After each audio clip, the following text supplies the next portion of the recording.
Assalamualaikum warahmatullahi taala wabarakatuh. Kami daripada kumpulan 6 ini membentangkan tugasan tafsir di bawah tajuk Tafsir Adwa'ul Bayan dan Tafsir Al-Hasan Al-Basri. Yang pertama adalah pengenalan. Perkataan tafsir diambil daripada kalimah fasara yang menunjukkan rupa sesuatu dan pernyataan, mendedahkan apa yang dilindungi.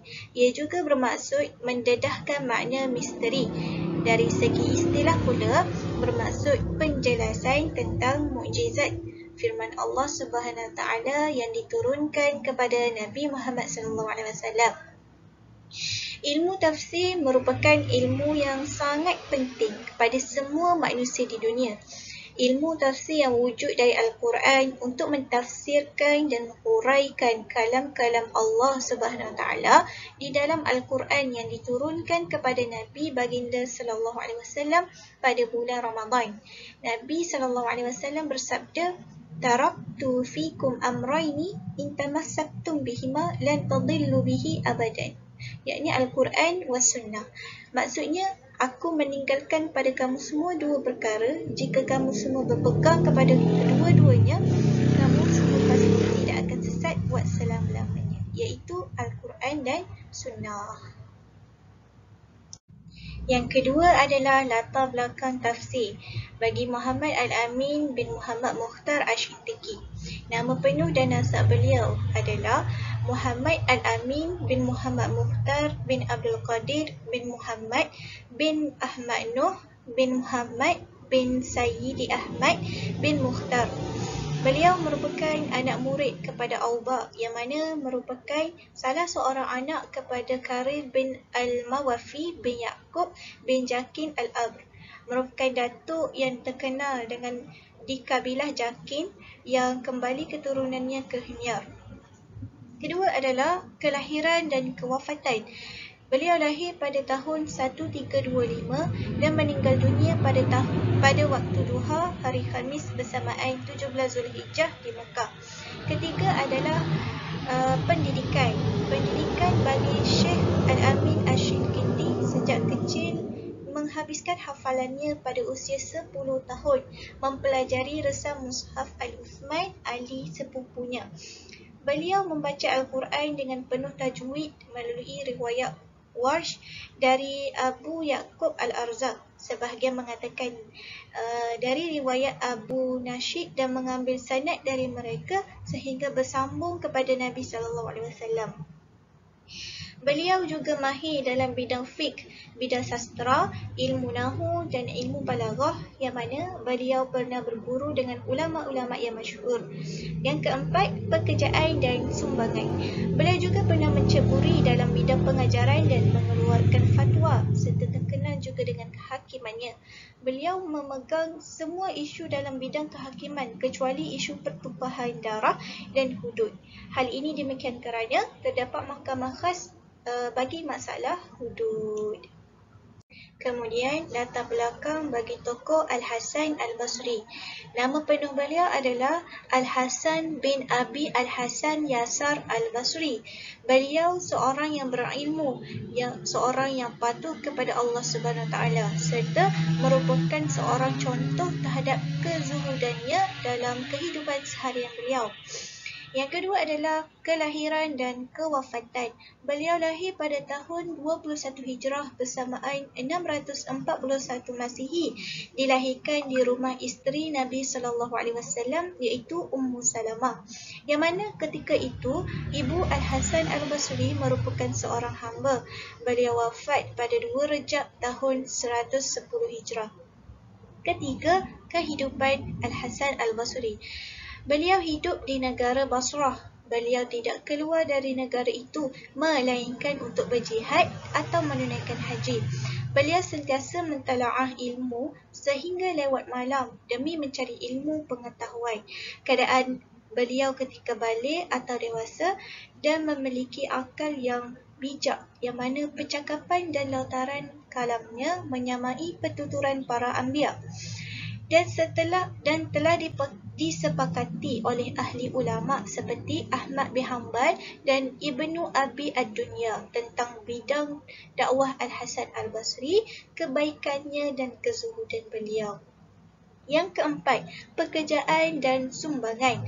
Dalam aspek agama, selain menjadi ulama tafsir yang sangat terkenal dan masyhur, beliau juga menyertai dan dalam bidang peperangan iaitu jihad di jalan Allah, bahkan seorang pemerintah di pelbagai zaman.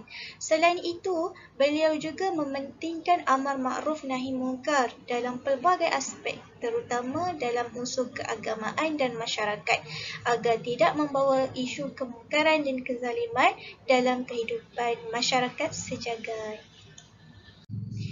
Selain itu, Al-Hasan Al-Basri juga mempunyai guru-guru dan murid-murid beliau tersendiri, seperti guru-guru Al-Hasan Al-Basri iaitu Abi bin Ka'ab, Ahmar bin Juz As-Sadusi, Al-Ahnaf bin Qais, Usamah bin Zaid Al-Kalbi dan Al-Aswad bin Sari'.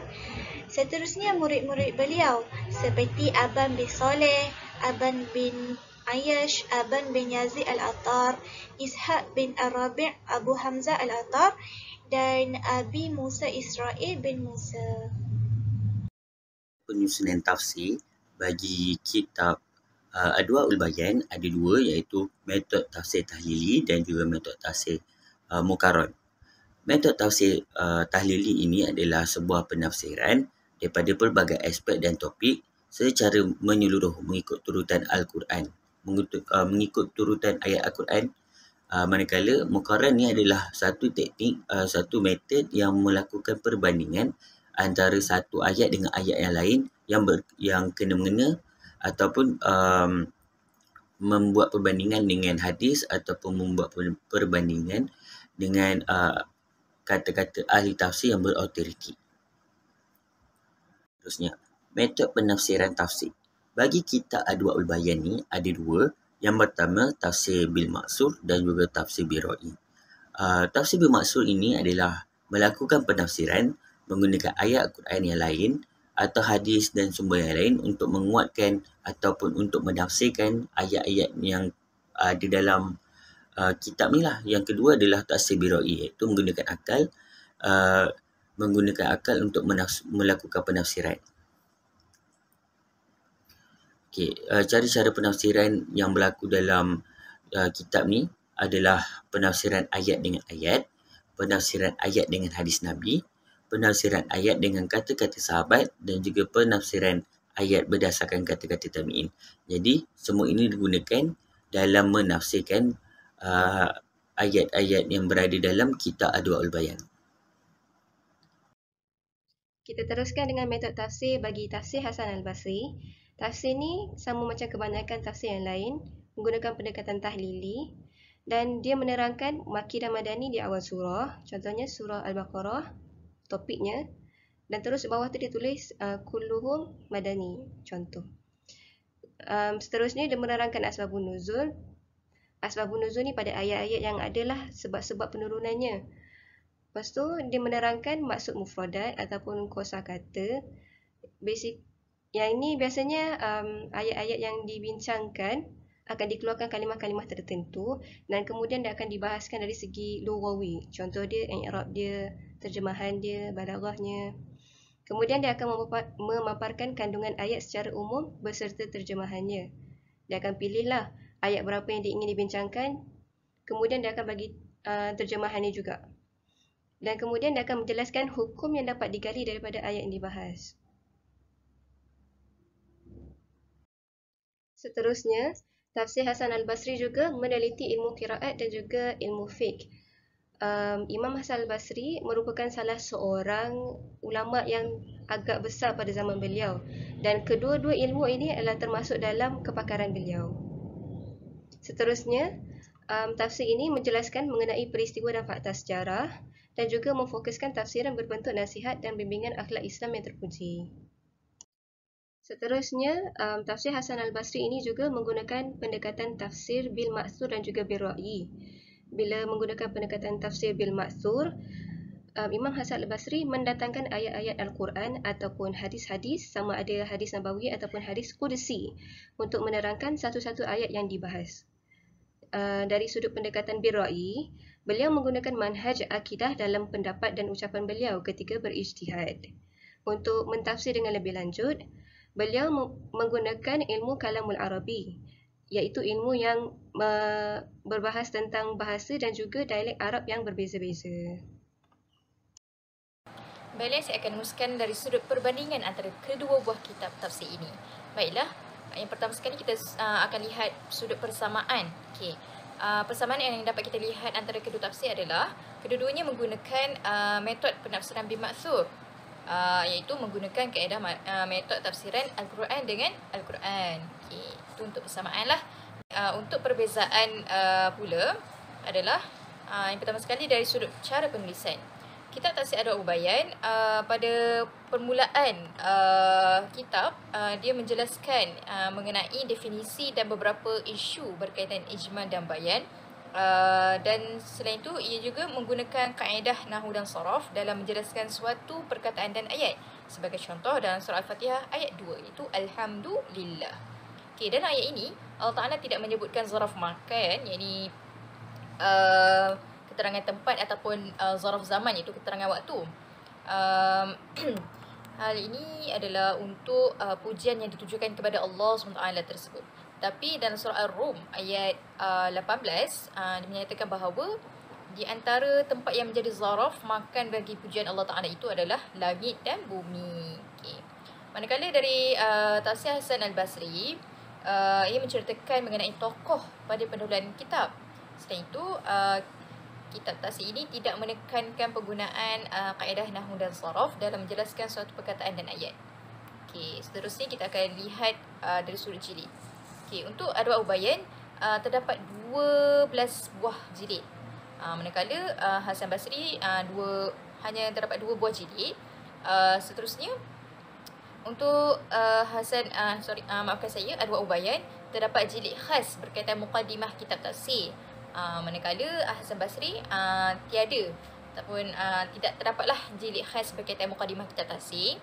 Okey, seterusnya Adwa'ul Bayan terdapat beberapa buah jilid yang menyatakan berkaitan tafsiran ayat Al-Quran, manakala terdapat beberapa lagi menyatakan berkaitan mukadimah kitab tafsir dan juga ayat kontraktif. Okey, untuk Hasan Basri pula, kesemua isi kandungan dalam jilid-jilid menyatakan tafsiran ayat Al-Quran. Seterusnya kita akan lihat dari sudut tema. Okey, untuk tema Adwa'ul Bayan adalah lebih kepada al-ahkam fiqhiyah, diskusi persoalan lughah, ulum al-hadis, usul fiqh dan beberapa persoalan tarjih al-aqwal. Manakala untuk Hasan Al-Basri lebih kepada sirah lah, temanya berkaitan dengan sirah. Okey, untuk Adwa'ul Bayan, sumber yang dimasukkan adalah memasukkan pandangan-pandangan ulama dan tokoh yang lain mengikut kitab tafsir mereka. Manakala tafsir Hasan Al-Basri memasukkan serba sedikit riwayat Israiliyat. Sebagai contoh, وقال انتهت بنو إسرائيل إلى موسى فقالوا إذ ترى تكبر علينا فإن بئنا بجماع من أمر فيه تخفيف. Itulah yang dapat kita contoh ayatnya. Okey, akhir sekali adalah dari sudut rujukan. Okey, untuk tafsir Adwa'ul Bayan tidak menggunakan kaedah nota kaki dalam penulisan sumber rujukan. Manakala dalam kitab tafsir Hasan Basri dapat dilihat bahawa kitab Hasan Basri, tafsir Hasan Basri menggunakan kaedah nota kaki dalam penulisan sumber rujukan. Okay, itulah mengenai perbandingan antara kedua buah kitab tafsir. Saya serahkan kepada rakan pembentang yang seterusnya. Seterusnya, saya Puteri Nurjana binti Abu Bakar akan meneruskan perbentangan dengan menerangkan tentang kelebihan dan kekurangan tafsir Adwa'ul Bayan dan juga tafsir Al-Hasan Al-Basri. Antara kelebihan yang ada pada tafsir Adwa'ul Bayan adalah tafsir ini menjelaskan makna ayat Al-Quran dengan ayat Al-Quran yang juga dikenali dengan tafsir Al-Quran di Al-Quran.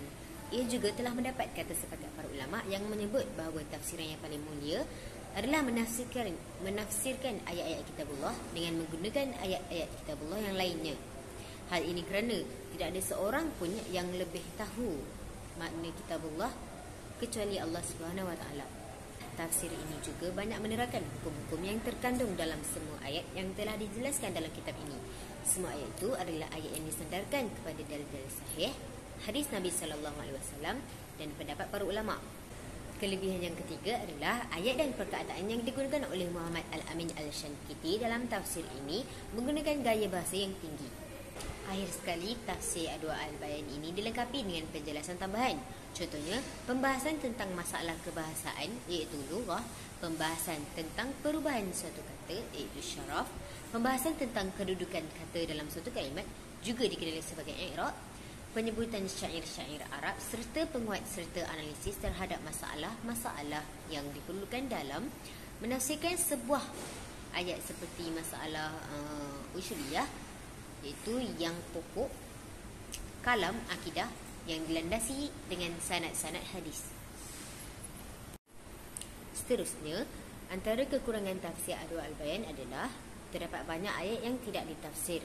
Bukan hanya satu ayat, malah puluhan ayat. Selain itu, pembahasan yang kita ketahui adalah pembahasan yang boleh dibuat dengan ringkas dan padat. Tetapi lain pula dengan tafsir ini, kerana pembahasan fiqh yang dibuat terlalu panjang lebar penerangannya. Seterusnya, menurut Fitriah Adae, Al-Shankiti banyak mengutip pada kitab-kitab sebelumnya dan juga pendapat para ulama sebelumnya. Antaranya adalah ulama fiqh, ulama hadis dan juga ulama tafsir. Tetapi ada juga penulis yang kurang bersetuju dengan pendapat yang ditulis oleh Fitriah Adae, kerana sebenarnya apabila seorang mufassir banyak mengutip kitab-kitab tafsir sebelumnya dan juga pendapat para ulama sebelumnya, maka sebenarnya itu bukanlah satu kekurangan. Kerana apabila beliau berbuat begitu, maka sudah banyaklah ilmu yang sudah beliau dapati daripada perkara berikut. Seterusnya beralih kepada kelebihan tafsir Al-Hasan Al-Basri. Tafsir ini telah dianggap sebagai sumber sahih dan dekat untuk memahami pandangan-pandangan salafus soleh di kalangan mufassirin. Tambahan pula, ianya menjadi sandaran dan rujukan bagi mufassirin selepas beliau seperti Sufyan As-Sauri, Sufyan bin Uyainah dan Qatadah. Selain itu, tafsir Al-Hasan Al-Basri ini merupakan salah satu tafsir yang paling penting. Hasan Al-Basri sendiri kenal dengan sebahagian para sahabat dan hidup di kalangan ulama-ulama mutaqaddimin yang lebih dekat dan rapat dengan Nabi. Dan mereka faham lisan orang Arab, sedangkan beliau juga seorang Arab. Yang menariknya, ramai mufassirin yang menerima tafsir ini dan malah memuji tafsir ini. Antaranya Ibnu Kathir, Qurtubi dan Suyuti. Ibnu Jauzi Al-Kalbi ada berkata bahawa tafsir ini adalah asal dan sumber kepada semua tafsir-tafsir para tabi'in. Antara kekurangan tafsir Al-Hasan Al-Basri pula ialah dalam tafsir ini mereka menggunakan sebahagian hadis-hadis dhaif, iaitu hadis yang lemah, dan gharib, hadis yang aneh. Ada kalanya tafsir ini juga menyimpang dari fahaman jumhur. Sebagai contoh, tafsiran gharib iaitu aneh beliau yang bercanggah dengan pendapat jumhur ulama tafsir dan bahasa. Tambahan lagi tentang pendirian beliau dalam menyebut riwayat Israiliyat dalam tafsir beliau. Beliau secara khususnya telah sedia maklum bahawa sebahagian riwayat tersebut adalah palsu dan tertolak. Namun beliau masih meneruskan penulisan ini. Itu sahaja daripada saya. Saya beralih kepada rakan saya yang seterusnya. Terima kasih.